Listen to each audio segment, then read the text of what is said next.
avec celui-là, vous voyez? Celui-ci dit oui tout le temps. Celui-ci dit oui. Mais là, tout au fond, il y a quelque chose, ce petit gars, voyez-vous. Vous voulez le faire, vous voulez dire oui. Mais juste là, au fond, cette petite ombre, là, on ne s'occupe pas beaucoup de ce petit gars qui est ici, au fond. Eh bien, vous allez découvrir que c'est plutôt lui qui dirige les choses.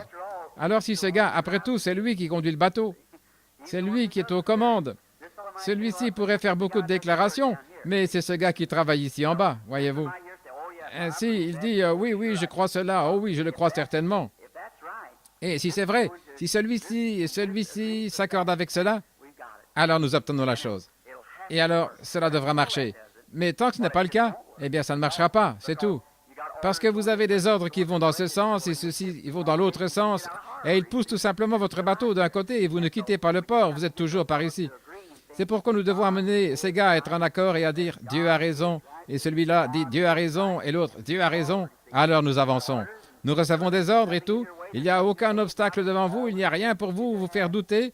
Tous les symptômes que vous pourriez avoir, vous pourriez retourner à l'hôpital le matin et qu'on dise « Eh bien, votre bras est toujours raide, votre cancer est toujours là ». Ça n'aura pas la moindre... Cela ne vous déconcertera pas du tout. Si cela, ceci et ceci s'accordent, c'est juste. La foi fait tout. Or, Dieu est en vous. Vous qui avez le Saint-Esprit. Dieu est en vous. Croyez-vous cela? Et maintenant, Jésus a dit, « Je vous donne le pouvoir. Je vais vous montrer la faiblesse de l'Église par la grâce de Dieu. Je vous donne le pouvoir sur les esprits impurs. Vous allez les chasser. Non pas moi, mais vous. En mon nom, ils chasseront les démons. Ils parleront de nouvelles langues. Ils saisiront des serpents. Ils boiront des breuvages mortels. Cela ne leur fera pas de mal. » Pensons au grand Saint Paul. Une fois, ils ont accosté sur une certaine île. Le bateau avait fait naufrage. Dieu lui avait promis qu'il allait arriver à une certaine destination. Il retournait à Rome pour comparaître devant César. Et il croyait en Dieu. Il aidait donc les hommes. On l'avait lié avec des chaînes. Il était prisonnier. Et il aidait les hommes à jeter du bois dans le feu. Et quand il y jetait du bois, une bête au venin mortel, un serpent, l'a mordu à la main. Un venin si mortel qu'une personne mordue tombait raide morte après une minute ou deux. Et ainsi, les indigènes ont dit, cet homme a des chaînes, c'est un prisonnier, ça doit être un meurtrier, parce qu'il peut avoir échappé à la tempête, mais il ne va pas en réchapper à ce serpent, il va mourir. Maintenant, écoutez. Un moment, après, Paul a regardé, il a vu ça, ceci et cela s'était accordé. Il n'y avait pas la moindre crainte. Il a dit, ils saisiront des serpents, ils ne leur feront pas de mal. Il a considéré cette morsure mortelle sans crainte. Quand vous avez peur, alors Satan s'en mêle. Satan, c'est la crainte, mais l'amour parfait chasse toute crainte. Voilà, je suis l'homme de Dieu, voilà. Ce serpent suspendu à ma main, mais il n'y a aucune crainte ici ou là. Voyez-vous, tout était en harmonie. Il a regardé l'animal, il s'est dit, eh bien, il a secoué dans le feu, il est retourné chercher encore du bois qu'il devait être au feu. Oh, diriez-vous, Paul, n'as-tu pas peur de tomber mort? Certainement pas. Je ne peux pas tomber mort, le Saint-Esprit est en moi. Eh bien, le Saint-Esprit même, qui a créé les cieux et la terre, avait tellement rempli cet homme de sa puissance que la mort qui était dans les crochets de ce serpent ne pouvait même pas pénétrer dans son corps parce que tout son corps était rempli de l'esprit autant qu'il était rempli de sang. Est-ce juste? Et chaque petite cellule de sang est une vie et à ce moment-là, vous êtes tout chargé, tout rempli du Saint-Esprit. Alors, certainement, ils ont marché sur l'eau, ils ont accompli de grands miracles et tout. Pourquoi? Ils étaient parfaitement en harmonie avec Dieu, cette première Église. Et mon ami chrétien, à moins que nous puissions entrer là-dedans. Maintenant, nous ne pouvons pas nous disputer, nous quereller et nous chamailler avec des dénominations et parvenir à cela. Les dénominations ne nous amèneront nulle part. Il est question de l'amour parfait et de la confiance totale en Dieu. Et c'est ça qui produit cela. On peut crier, on peut parler en langue, on peut être de grands docteurs en théologie, on peut avoir sur soi des titres de docteur en théologie, mais cela ne marchera jamais jusqu'à ce que ça, ceci et ceci soient en harmonie. C'est comme cette lumière. Si vous détachez un fil, qu'il s'agisse du négatif ou du positif, ça ne marchera certainement pas. C'est tout. Vous devez avoir le fil de terre. Ça doit être bien mis à la masse. Cela doit avoir le type correct de fil et tout. Et cela conduira le courant. C'est tout ce qu'il faut. Et si nous sommes réellement fondés en Christ, que le Saint-Esprit est en nous et que nous sommes enracinés et établis dans la foi de Dieu, cela va certainement apporter la lumière de l'Évangile au monde. C'est juste.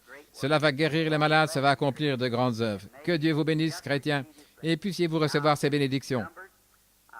Maintenant, dans Nombre, j'ai dépassé l'heure pour commencer la ligne de prière. Mais j'aimerais lire cette écriture de Nombre, chapitre 21. C'est tout simplement tombé sur mon cœur tout à l'heure, en sorte que je me suis simplement dit que je devrais lire cela. C'est un passage bien connu au sujet de Moïse et des enfants d'Israël. Et je crois que Dieu va bénir sa parole maintenant, pendant que nous allons la lire. Et pendant que je lis cela, gardez cela à l'esprit, les choses que je vous ai dites. Gardez-les à l'esprit. Jésus est passé près d'un arbre. Il a regardé dessus, il n'y avait pas de fruits. Il a dit que personne désormais ne mange de ton fruit. Et il a continué son chemin jusqu'à Jérusalem. Bien entendu, là, on l'a querellé, il ne pouvait pas le supporter. Pour lui, c'était la mauvaise sorte d'atmosphère. Alors il est sorti, il est retourné, il est descendu de la montagne le lendemain matin. Et pendant qu'il passait, je pense que c'était vers 11 heures, Pierre a regardé cet arbre, il a dit, « Dis donc, regarde, tu as simplement dit cela hier, et cet arbre est mort depuis la racine, il a séché. » Jésus a dit, « Ayez foi en Dieu. » Est-ce juste? Car en vérité, je vous le dis, si vous, pas si moi, si vous, dites à cette montagne, « ôte-toi de là, et si vous ne doutez pas, il vous obéira. » Obligatoirement, il doit faire exactement ce que vous dites. Pourvu que vous ne doutiez pas, eh bien, croyez-le ici. Maintenant, nous amenons ce subconscient aussi à croire cela. Et quand le subconscient et cette conscience sont en harmonie avec Dieu, alors la chose va arriver. Nombre chapitre 21, verset 5. « Et le peuple parla contre Moïse et contre Moïse. Pourquoi nous avez fait vous monter hors d'Égypte pour que nous mourions dans ce désert? Car il n'y a point de pain, il n'y a point d'eau, et notre âme est dégoûtée de cette misérable nourriture. » Alors l'Éternel envoya contre le peuple des serpents brûlants. Ils mordirent le peuple, et il mourut beaucoup de gens d'Israël.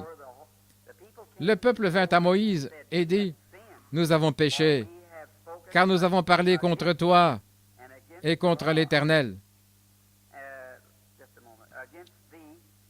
Contre toi et contre l'Éternel. Prie l'Éternel, afin qu'il éloigne de nous ces serpents.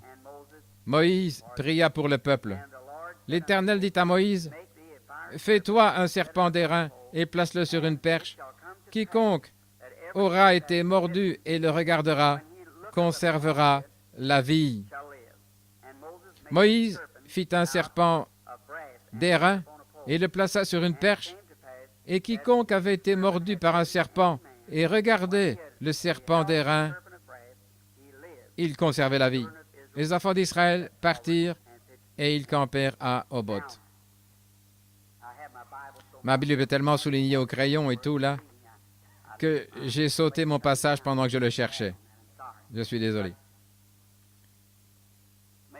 Mais que le Seigneur ajoute la bénédiction maintenant à sa parole.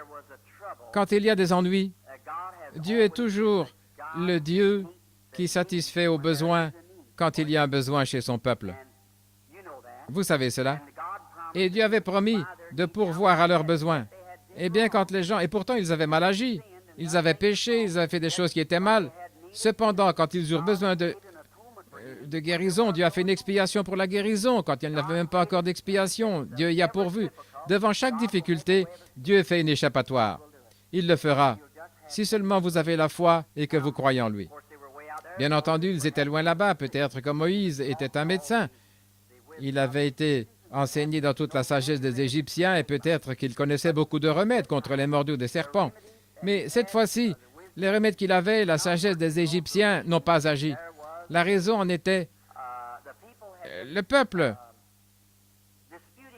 s'était disputé avec Moïse et il disait, « Pourquoi nous as-tu amenés dans ce désert? » Il se plaignait constamment et cela a engendré le péché. Et le péché est la cause directe ou indirecte de la maladie. Avant qu'il y ait le péché, nous n'avions pas de maladie. Donc, pour commencer, la maladie est un attribut du péché. Peut-être qu'il ne s'agit pas de ce que vous avez fait, mais de ce que vous avez hérité, car Dieu a promis que cela irait même jusqu'à la 3e et à la 4e génération, qu'il punirait la désobéissance des parents par la maladie. Et parfois, il y a un bon médecin. Si vous allez chez un médecin, et que ce soit un bon médecin, vous direz, « Docteur, j'ai mal à la tête. » Eh bien, s'il se soucie de son patient, il ne dira pas, « Oh bien, prenez une aspirine et rentrez à la maison. » Il ne fera pas ça. D'abord, il va faire un diagnostic du cas jusqu'à ce qu'il trouve ce qui est juste la cause. s'il y a quelque chose qui provoque ce mal de tête. Peut-être qu'une aspirine va l'arrêter, je ne sais pas. Mais si c'est un bon médecin, il ne va pas se débarrasser de vous comme ça.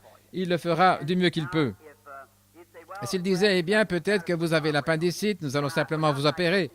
Eh bien, s'il ne fait pas le diagnostic du cas, ce serait tout de même contraire à l'éthique. Voyez-vous, il doit d'abord trouver la cause. Et maintenant, c'est ainsi avec Dieu dans ces réunions. Et la raison pour laquelle j'y vais lentement avec les malades, c'est d'abord parce qu'il y a ce qui a causé cette maladie. Et avant qu'on puisse se débarrasser de la maladie, si le médecin ne peut rien faire pour vous, alors vous devez chercher la cause, la raison de cela. Eh bien, des fois, et vous qui assistez aux réunions, vous comprenez pour quelle raison le Saint-Esprit révèle aux gens le péché caché et tout ce qu'ils ont commis il y a de nombreuses années, ou peut-être quelque chose qu'ils n'auraient pas dû faire, ou quelque chose qu'ils auraient dû faire et qu'ils n'ont pas fait. Et observez ça à l'estrade. Maintenant, c'est Dieu qui envoie son esprit pour révéler les secrets des cœurs aux gens. Quand Jésus-Christ était ici, c'était son ministère.